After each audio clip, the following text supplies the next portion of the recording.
اس لیے علماء کہتے ہیں بعض دفعہ انسان گناہ کر کے ایسے مقامات تک پہنچ جاتا ہے جہاں تک وہ نہیں پہنچتا جس نے گناہ نہ کیوں. اب یہ عجیب بات ہے نا, یہ باتیں بتائی نہیں جاتی. کیوں بتائی نہیں جاتی؟ کہ اس بہانے لوگ گناہ نہ کرنا شروع کر دیں. تو اصل میں وہ گناہ کی وجہ سے نہیں پہنچتا, گناہ سے توبہ اس نے ایسی خاندانی کی ہوتی ہے کہ گناہ کرنے سے پہلے جو اس کا تعلق تھا نا اللہ سے, گناہ کے بعد جب توبہ کی ہے تو پہلے سے بھی زیادہ مضبوط تعلق ہو گیا. جیسے حدیث میں آتا ہے, ایک عورت نے زنا کیا, شادی شدہ عورت نے, نبی کے پاس آئی, صحیح مسلم کی حدیث ہے, یا رسول اللہ مجھ سے زنا ہوا, رجم کی سزا جاری کریں.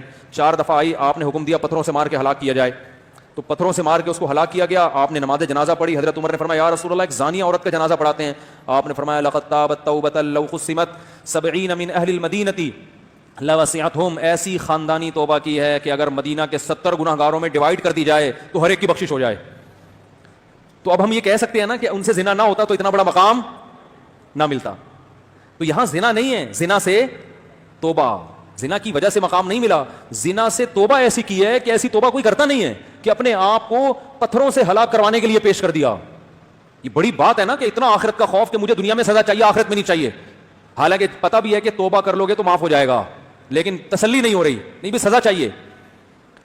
تو اس سے پتہ چلتا ہے بھائی غلطی کوشش کرو غلطی نہ ہو.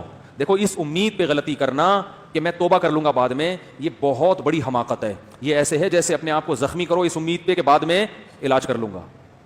کورونا کے مریض سے گلے مل رہے ہیں, جھپیا پا رہے ہیں کہ ہو جائے گا تو پھر وینٹیلیشن کا انتظام کر لوں گا. تو ایسا تو کوئی بھی نہیں کرتا نا, ہو گیا نہ چاہتے ہوئے بھی ہو گیا, پھر ہے توبہ. شیطان نے قسم اٹھائی تھی نا اللہ سے کہ ان سے نافرمانی کرا کے چھوڑوں گا, تو اللہ نے بھی کیا فرمایا, دوسری روایت میں آتا ہے کہ جو توبہ کرے گا میں اس کو معاف کر دوں گا. تو شیطان اپنا کام کرا رہا ہے, آپ اپنا کام کرو. شیطان اگر پچھاڑ دیتا ہے تو توبہ کر کے اللہ کو مناؤ دوبارہ.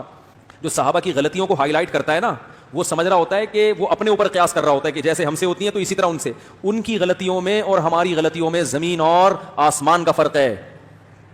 ان کی غلطیاں ایسے ہوتی ہیں جیسے آدم علیہ السلام کو شیطان نے ورغلا کے جنت کا درخت کھلا دیا. اس کا یہ مطلب تو نہیں ہے کہ آدم علیہ السلام کے دل میں اللہ کے حکم کی ویلیو نہیں ہے, یہ مطلب تھوڑی ہے. شیطان انسان کو کچھ نہ کچھ وہ گھماتا رہتا ہے, انسان گھوم جاتا ہے. ہم جو غلطی کرتے ہیں تو اللہ کا خوف ہمارے دل سے نکل چکا ہوتا ہے, اللہ کی عظمت ہمارے دل سے نکل چکی ہوتی ہے. تو صحابہ کے دل سے اگر اللہ کی عظمت نکلی ہوتی تو اتنی قربانیاں جو انہوں نے دی ہیں وہ قربانیاں نہ دیتے. دیکھو حضرت ابو سفیان کو شیطان نے روکا اسلام قبول کرنے سے. یہ بات آج نیگیٹو اس میں بیان کی جاتی ہے وے میں کہ اتنی دیر سے اسلام قبول کیا جب سب کچھ حل ہو چکا تھا. او بھائی شیطان نے ان کو روکا ہے, برگلایا, لیکن جب قبول کیا انہوں نے اسلام تو پھر اس اسلام لانے کے بعد کی قربانیاں دیکھو ان کی. ان کو یہ احساس تھا کہ میں دیر سے مسلمان ہوا ہوں تو اب مجھے اس کی تلافی کرنی ہے. میدان جہاد میں نکل گئے, زندگی جہاد میں گزاری حضرت ابو سفیان رضی اللہ تعالیٰ عنہ نے. حالانکہ وہ تو عرب کے سردار تھے, وہ تو مدینہ میں بیٹھ کے کھاتے, ان کو تو بڑا پروٹوکول ملتا. انہوں نے کہا بھائی میں نے غلط کیا, میں دیر سے مسلمان ہوا, اب اس کی تلافی کیسے ہوگی. تلوار لے کے میدانوں میں نکل گئے اور اپنی زوجہ حضرت ہندہ کو بھی لے کر گئے میدان جہاد میں کہ میں اگر میدان میں بھاگ گیا تو میری بیوی مجھے آر دلائے گی. یہ قربانی جس نے دی ہو اس کے بارے میں نیگیٹو کلپ بنا بنا کے ان کی خامیوں کو ہائی لائٹ کرنا, یہ بدبختی کی بات ہے یا نہیں ہے. تو اس لیے اللہ نے فرمایا کہ ام نجعل المسلمین کالمجرمین, جو میری مان کے چلے گا جو نہیں مان کے چلے گا تم کیا سمجھتے ہو دونوں ایک جیسے ہو جائیں گے, ایسا نہیں ہے. ہاں میں بتا رہا تھا کہ 2 قسم کے نظریات تھے نبی صلی اللہ علیہ وسلم کے دور میں. کچھ تو یہ تھے جو کہتے تھے کہ حساب و کتاب سرے سے ہے ہی نہیں, اور کچھ یہ کہتے تھے کہ ہمارے پاس مال اسباب ہیں, ہم ترقی یافتہ ہیں, ہمارے پاس علم ہے, یہ سب حکومت ہمارے پاس ہے, تو اس کا مطلب اللہ ہم سے خوش ہے, لہذا آخرت میں بھی ہم زیادہ اچھی کنڈیشن میں ہوں گے. یہ دونوں نظریے آج بھی پوری طرح موجود. لوگ گوروں کی ترقی سے متاثر ہوتے ہیں کہ نہیں ہوتے؟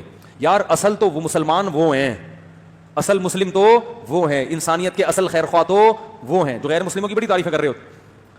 لہذا میں نے خود سنا ہے لوگوں کو, اصل تو یہ سائنسدان جائیں گے جنت میں جنہوں نے انسانیت کی اتنی خدمت کی. نیوٹن جائے گا, آئنسٹائن جائے گا, بڑی خدمت کی انسانیت کی انہوں نے. بلب ایجاد کیا تھا نا ایڈیسن نے, ایڈیسن ہی تھا نا, کوئی اور تو نہیں تھا بھائی, پتہ ہی نہیں. ایڈیسن کو بیٹھے ہیں ماسٹر صاحب, ایڈیسن نے بلب ایجاد کیا, کتنے لوگوں کو فائدہ پہنچایا.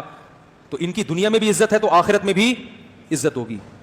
تو اللہ نے اس پہ بھی عنایتوں میں رد کیا ہے کہ دنیا کی ترقی یا دنیا میں مال و اسباب یا خوشیاں یا عزت, چاہے وہ انسانیت کی خدمت کی بیس پہ ملی ہو یا کسی اور بیس پہ ملی ہو, یہ تمام تر چیزیں اس کی علامت نہیں ہے کہ آخرت میں بھی تم آگے ہوگے. اللہ نے فرمایا کہ ان لکم فیہ لما تخیرون, کس کتاب میں تم نے پڑھ لیا کہ جو تم دنیا چاہتے ہو یہ آخرت میں بھی تمہیں ملے گی. یہ کس کتاب میں پڑھ لیا؟ اب یہاں بھی کیوں ہے؟ کیونکہ اللہ سب سے پہلے کس کو مانتا ہے؟ اگر ایڈیسن نے بلب ایجاد کیا تھا اللہ کو خوش کرنے کے لیے تو آخرت بنا لی اس نے. سمجھ میں نہیں آ رہی بات؟ نیوٹن جو اتنے دن تک درخت کے نیچے, جب تربوز گرا تھا, درخت کے نیچے تو تربوز نہیں گرتا, آم گرا تھا, کیا گرا تھا؟ سیب جو نیوٹن کے سر پہ آگے گرا, اور اس نے یہ سوچا کہ گریوٹی بھی کوئی چیز ہوتی ہے. یار یہ نیوٹن بھی عجیب چیز تھا یار. نیوٹن مجھے ملا نا قیامت کے دن میں, ذرا سائڈ پہ چھاؤں میں, آپ سے 2 منٹ کا کام ہے. آپ پلیز مجھے یہ بتائیں کہ اتنے دنوں سے آپ کو سمجھ میں نہیں آیا, سیب جب آپ کے سر پہ گرا ہے, بھائی تو کب سے کیا کیا چیزیں گر رہی ہیں, کچھ بھی پھینکو کہاں جاتا ہے, زمین پہ گرتا ہے نا. تو چلو دیر آئے درست آئے, آپ کو سمجھ میں آیا کہ یہ زمین کیا ہے.